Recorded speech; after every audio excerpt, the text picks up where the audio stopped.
je pense qu'on a affaire à un réalisateur un peu novice, ou en tout cas un réalisateur qui a vraiment envie que son film sorte en Iran. Parce que les réalisateurs iraniens, depuis longtemps, savent que pour, avoir cette autorisation pour tourner, mais en acceptant l'idée, parce qu'ils sont déjà un peu reconnus à l'étranger et que le film va certainement être sélectionné dans un festival, étranger, ils livrent en fait un faux scénario, un scénario pour la censure, voilà, qui ne correspond voilà, qui respecte toutes les lignes rouges. Du coup, ils n'ont pas à subir d'ailleurs, on le voit, ce jeune réalisateur, prend les choses très à cœur et cetera. Donc c'est un peu sa première expérience, dans ce domaine et donc voilà, donc en fait, c'est, la ruse, trouvée par les réalisateurs, mais encore une fois depuis très, très longtemps, avec le fait que le film ne sortira pas, hem, en Iran et par ailleurs, moi, ce que je trouve, intéressant, c'est que ça nous dit aussi, quelque chose par rapport au propre film qu'on est en train de voir puisque, comme je le disais, malgré tout,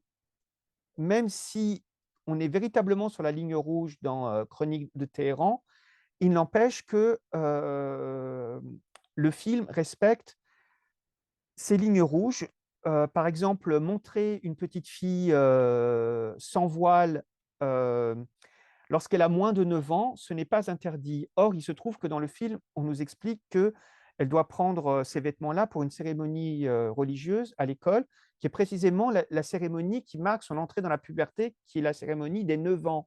Voilà, mais elle n'a pas encore 9 ans. Donc la montrer comme ça, d'autres réalisateurs l'avaient fait, pas tous. Par exemple, Jafar Panahi ne l'avait pas fait dans Le Ballon blanc, ni dans, Le Miroir, mais par exemple, Ida Panaandeh dans un film qui s'appelle Naïd l'avait fait, Rafi Pitts dans The Hunter l'avait fait, et même, Asghar Farhadi dans une séquence de La Fête du feu l'avait fait, avait déjà montré une fillette,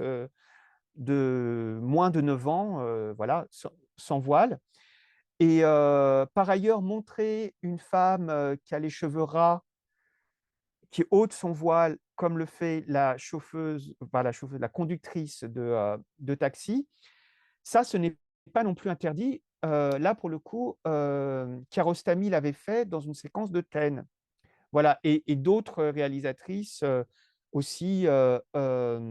iraniennes, l'avaient fait dans des scènes d'intérieur parce que les cheveux ras ne sont pas considérés, comme, enfreindre, la loi, en fait. Voilà et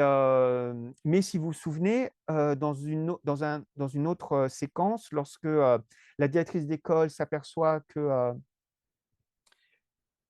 l'adolescente, s'éteint les cheveux et lui demande d'enlever sa cagoule, en fait, l'adolescente, le fait, mais hors cadre. Voilà, c'est-à-dire, bah, parce qu'elle ça aurait été impossible et jouer sur cette idée qu'un personnage a enlevé son foulard ou sa cagoule hors cadre, ça a aussi été fait dans d'autres films. Mais là, le film le multiplie de façon systématique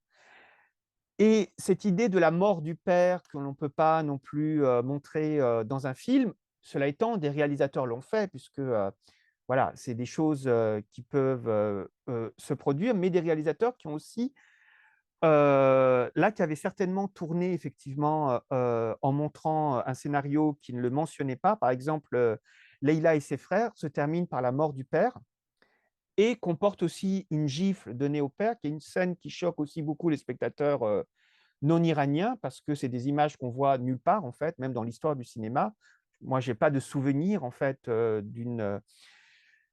d'une fille, et même, d'un fils, giflant son père. C'est quand même, quelque chose qui a encore plus de résonance, en Iran, mais voilà et ça, de toute évidence, c'était pas dans le scénario. Voilà, de Leïla et ses frères et pourquoi est-ce que montrer aussi la mort du père, peut poser problème? Parce que n'importe quel spectateur iranien identifie le père à la figure patriarcale, mais encore plus à la figure du guide suprême, qui est celui qui a tous les pouvoirs en Iran et toute la critique iranienne a interprété la mort, du père, de Leïla dans Leïla et ses frères comme celle, du guide suprême. Or, ce qui est très habile dans Chroniques de Téhéran, c'est qu'on ne sait pas si le vieil homme meurt à la fin ou pas. On peut supposer, mais on ne le sait pas Mais si vous vous souvenez de la réaction du réalisateur quand on lui interdit de tourner La mort du père, il explique que le titre de son film s'appelle Les choses qui doivent mourir. Or, selon moi, c'est le vrai titre en réalité du film, Chroniques de Téhéran, qui d'ailleurs n'est pas le vrai titre en français, puisque le titre, original, si on devait le traduire, c'est Les versets terrestres. Mais, ça a été traduit pour la sortie française en Chroniques de Téhéran, mais je pense que le vrai titre, parce que Les versets terrestres, c'est, un poème, d'une poétesse iranienne qui s'appelle Forough Farrokhzad. Mais selon moi, il faudrait même appeler ce film «Les choses qui doivent mourir» en réalité. Voilà. Parce que à un moment donné, c'est donné comme étant le titre, d'un film qu'on ne peut pas tourner. Voilà, qu'on peut même pas donner en réalité, à un film. Voilà, donc en fait, le film est incroyablement riche selon moi par rapport, aussi à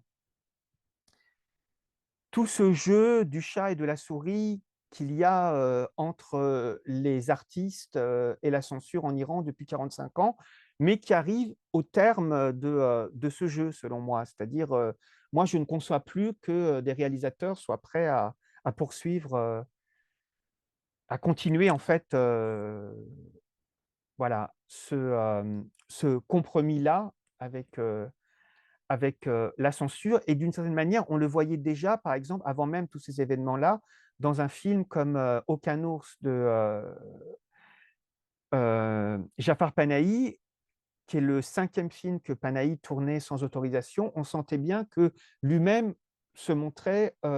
lassé par rapport à ça, qu'on sentait qu'il ne souhaitait plus, continuer à tourner,